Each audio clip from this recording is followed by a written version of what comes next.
Dear friends, in this session, we are going to discuss the facts and the issues related to the agribusiness. Managing the agribusiness effectively in India is so crucial that it may not only facilitate an agricultural revolution, but also lead to a balanced and sustainable development of the whole economy. In the past few years, remarkable progress has been made in the area to link agriculture with global demands through agribusiness and value addition initiatives. The policy makers, professional entrepreneurs, business houses, scientists, and researchers have already shown their excellence in handling the new challenges faced by different functional areas of agribusiness management.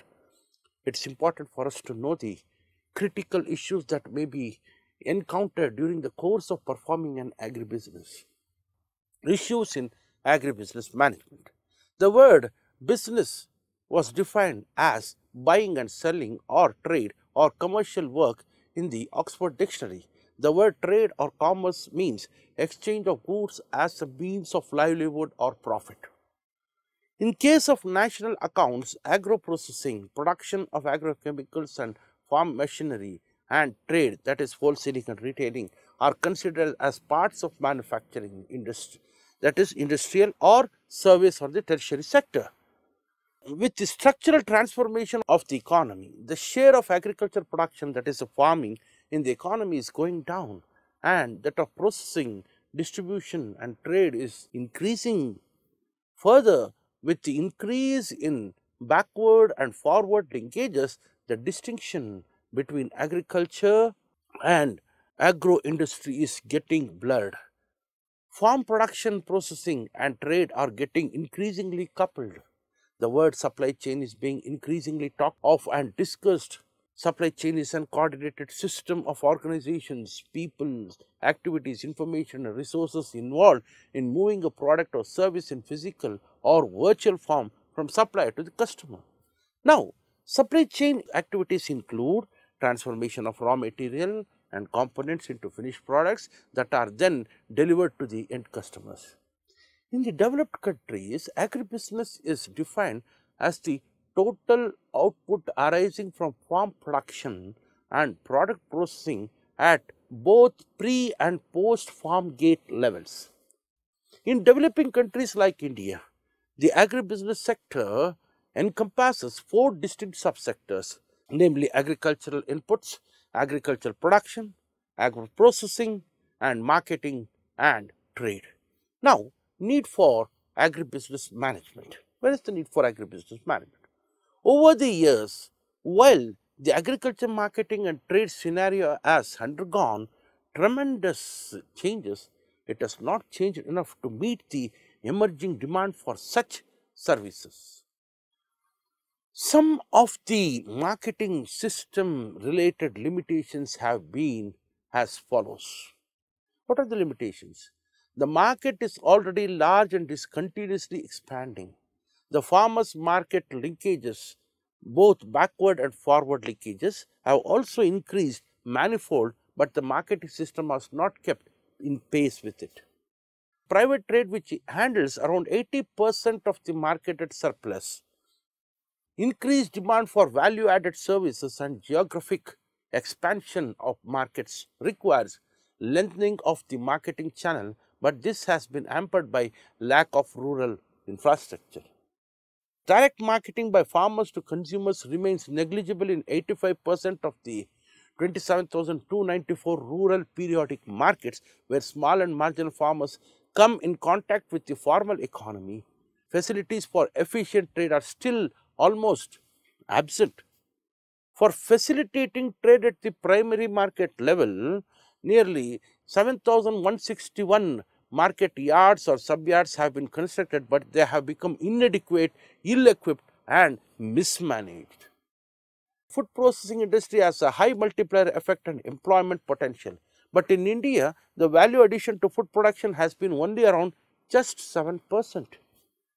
Due to lack of proper handling, that is cleaning, sorting, grading and packaging, at the farm gate or the village level, about 7% of grains, 30% of fruits and vegetables and 10% of seed spices are lost before reaching the market. An estimated rupees 50,000 crore is lost annually in the marketing chain due to poorly developed marketing infrastructure and inefficient system of marketing activities. The State Agriculture Produce Markets Regulation, that is APMR Act legislation, has hampered the contract farming initiatives which otherwise can be highly beneficial to develop linkages of farmers with the markets. Farmers shifting to higher value crops face increased risks of fluctuation in yield, price and income, did not invest in marketing infrastructure due to excessive regulator framework and dominance of unorganized sector.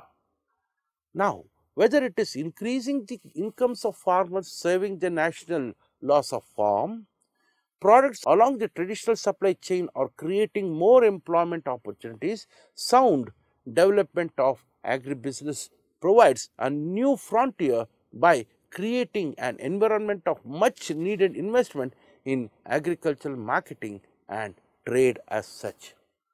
Size of Indian agribusiness, we will see to it. The size of agribusiness can be analyzed from the following different angles. The value of agricultural products marketed at the first point of sale during 2004-2005 was rupees 5,053 billion, which included rupees 3,323 billion of crop products, rupees 1,387 billion of livestock products, and rupees 343 billion of fisheries products.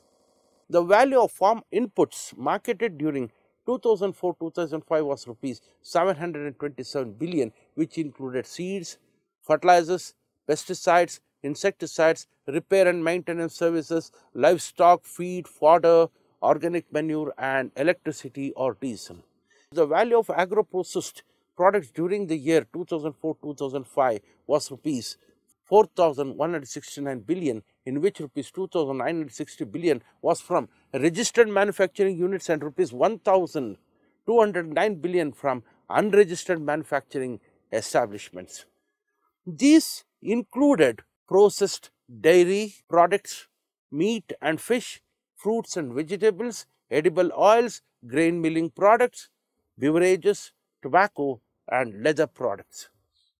Considering all these segments, primary agricultural products, farm inputs and processed products, total value of agribusiness was arrived at rupees 9,949 billion. These apart value addition takes place during the marketing system.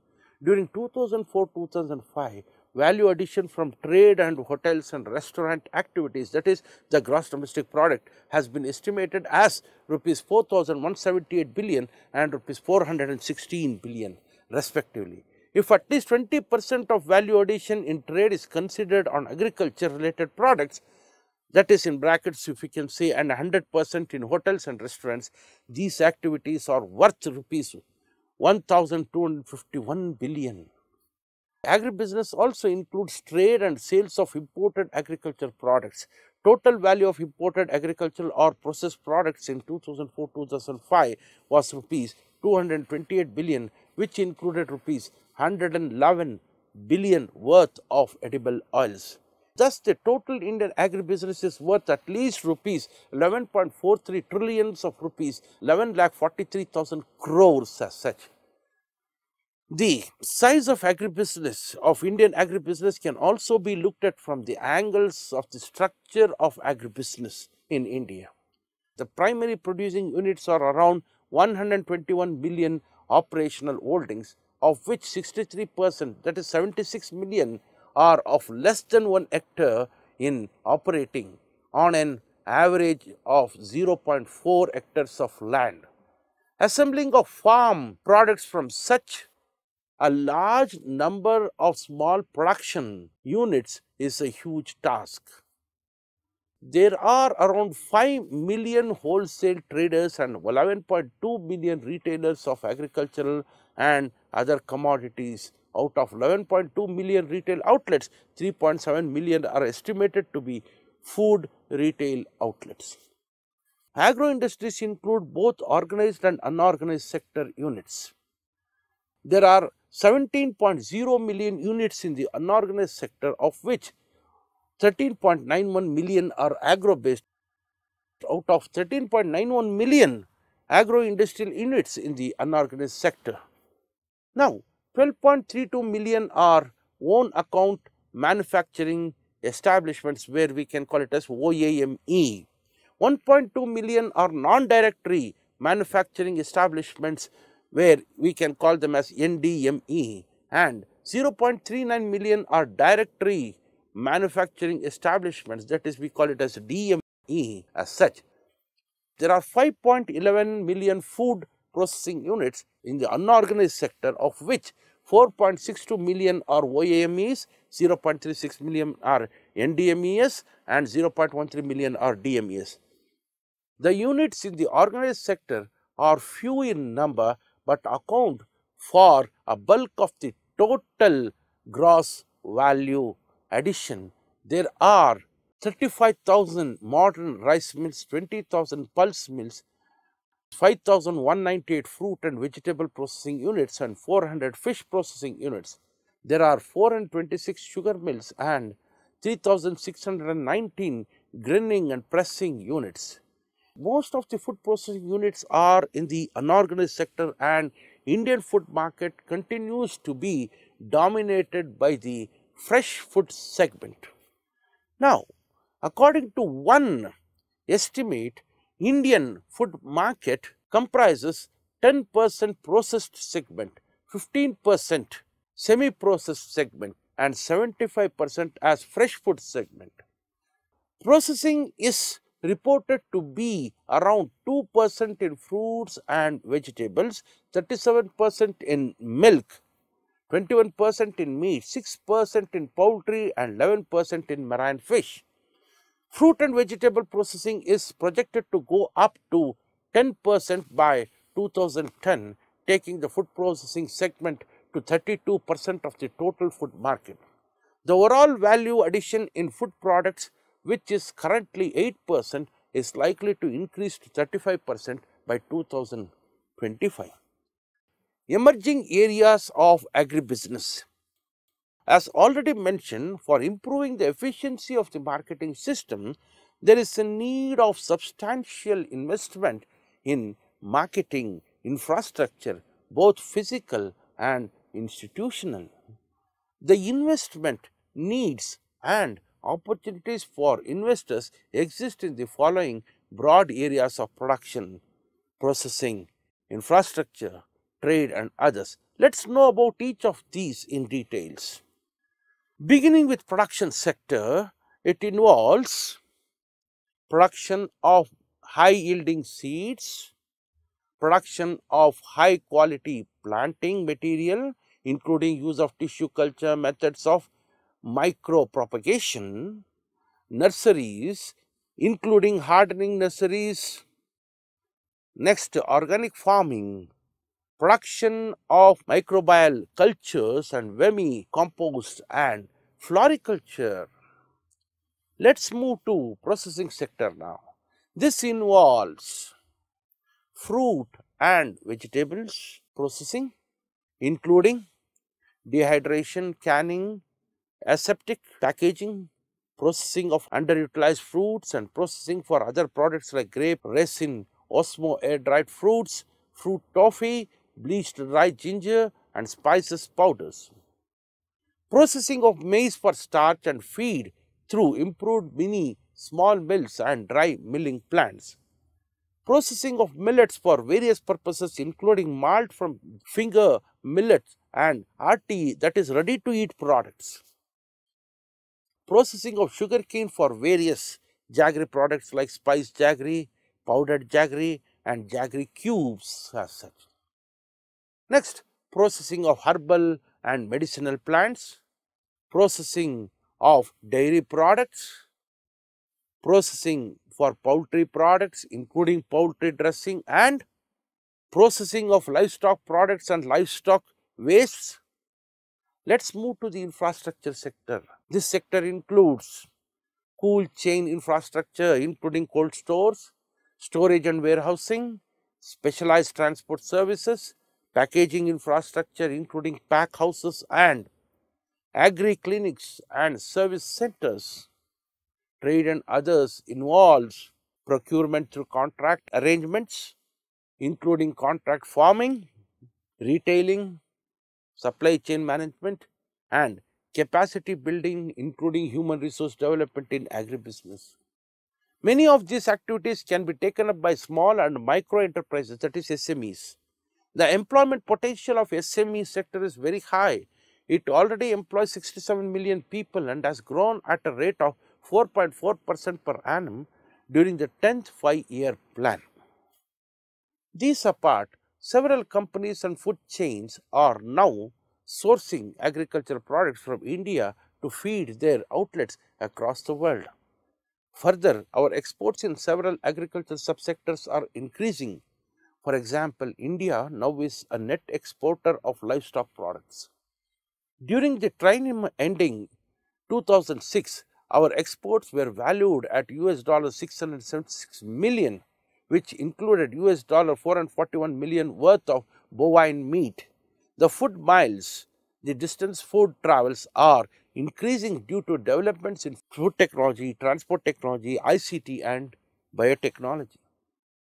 The India's food companies are also globalizing. India's food industry transnationality index had increased from 59 in 1990 to 79 in 1991 and is the highest among all the industries. Recent initiatives what they have taken. For the promotion of agribusiness, several initiatives have been taken during the past 5 years which have created a favorable environment for the growth of agribusiness in India. Several marketing related restrictions have been withdrawn or it has been replaced. Amendments in State Agriculture Produce Markets Regulation Acts are being made to facilitate setting up of private markets, direct purchases of farmers' produce and contract farming arrangements. Several monetary concessions have been announced by the central and state governments. These include 100% excise exemption for 10 years, 100% income tax exemption for 5 years, later withdrawal in phases, and capital investment subsidy of 15% up to rupees 30 lakhs as such. Keeping in view the growing importance of agri-exports in improving farmers' incomes, government has set up several agri-export zones, AEZs, what we generally call it as. Further, to help exporters in meeting phytosanitary requirements, several initiatives have been put in place. Regulatory authorities at the state level have been notified. The quality standards have been harmonized and publicized, and requirements of necessary documents have been specified. Every exporter is required to obtain an IEC, that is Import Export Code, from the Director General of Foreign Trade and then get registered with the APEDA. Those who plans to export some products can either register themselves or contact registered export houses, whose names and details are available on websites of APEDA and Indian Trade Promotion Organization. While Indian companies are increasingly entering the retail business, foreign direct investment, that is FDI, in retail is not allowed. It is allowed in franchising and commission agent services. It is also allowed in wholesale business with case by case approval from the Reserve Bank of India. However, foreign retailers can operate in India through joint ventures where Indian partner is an export house. Franchising, local manufacturing, sourcing from small scale sector, example McDonald's, and through cash and carry operations, example Metro in Bangalore. Considering that traditional supply chain is fragmented, there is presence of a large number of intermediaries and the existing market yards are dominated by the association of few traders. The growth of organized retail through India's corporate sector of FDI provides several advantages. It brings in new technical know-how in marketing and reduces inefficiency in the supply chain. It improves quality of services to the consumers and creates employment for the youth. It also helps in achieving international quality standards and thus boost exports, leading to increase in farmers' incomes. The concerns here is the major concern, the issues that are emerging relate to the need for change in the paradigm of functioning of the agricultural systems.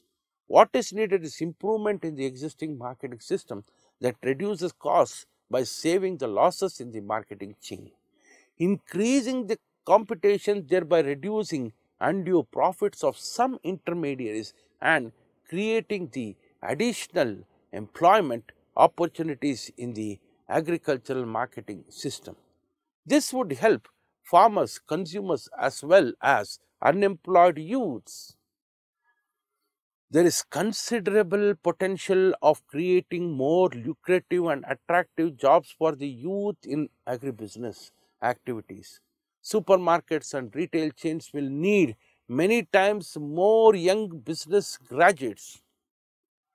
It needs to be noted that already between 2000 and 2005, India created 1.1 million jobs per year. This is the highest among BRICS countries, that is Brazil, Russia, India and China countries as such. However, the changes in agri-food systems have significant implications for growth, poverty and food security. On the positive side, agribusiness is responding to the strong consumer demand for high value commodities, processed products and pre-prepared foods. There is in fact expansion of demand for farm products. It provides new opportunities to farmers for value addition, while agro-processing firms provide those crucial inputs and services and also cover a part of the risk. If properly used and understood, it should turn out to be bonanza for the farmers. Investment is flowing thick in agribusiness, and agribusiness and supermarket retail boom is a new mantra. Many companies have already invested billions either directly or through local partnerships. There is likelihood of agribusiness firms with all their managerial abilities finding new ways to use the demand opportunities. However, fears are being expressed that by virtue of their capital and scale operations, these firms may space out small traders, processors and retailers. In this context, two most important issues today relate to A. Expansion of organized retail segment and B. Entry of global players in the retail sector.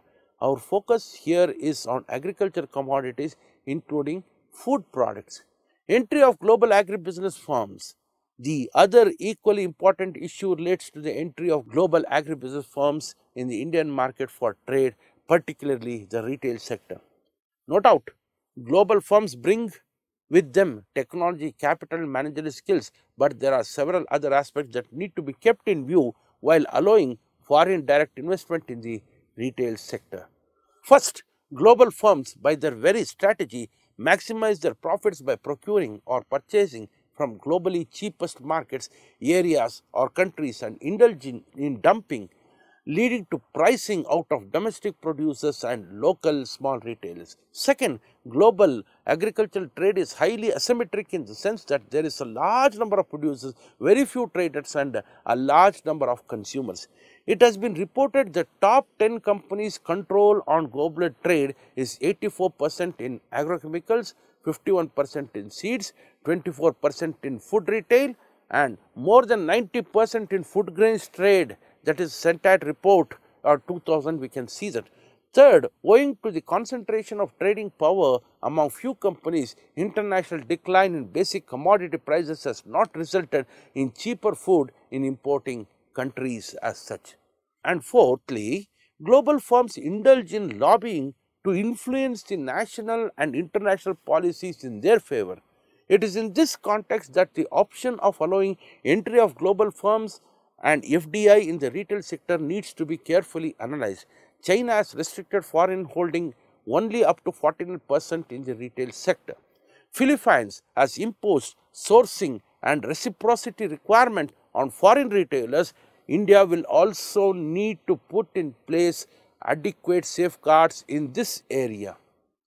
To sum up the whole session, that is the conclusion, In this session, we discussed about the need for a management system in agribusiness. We also measured the volume of agribusiness. Finally, we identified the issues and concerns relating to the agribusiness management.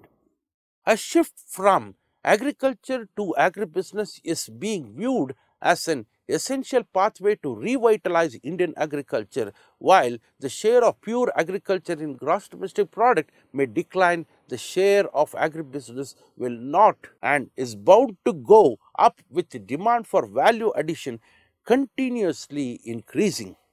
It is in this context that it has long been argued for redefining agriculture as the science and practice of activities relating to production, processing, marketing, distribution and trade of food, feed and fiber.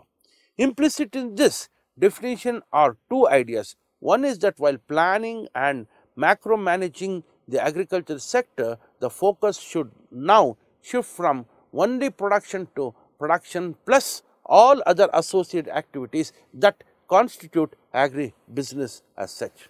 And second is the shift from production to innovation, which is the specific requirement of entrepreneurship. Essentially, entrepreneurs are innovators. Innovation has been the key to success of every entrepreneur, be it a farmer or trader. Entrepreneurs strive to compete with others through innovations. Through innovations, small farmers or small enterprises are able to counter the disadvantages. Having discussed about the facts and issues related to the agribusiness management, we are sure that more practical, logical and simple remedy can be formulated for curbing the issues that hinders the success of an agribusiness.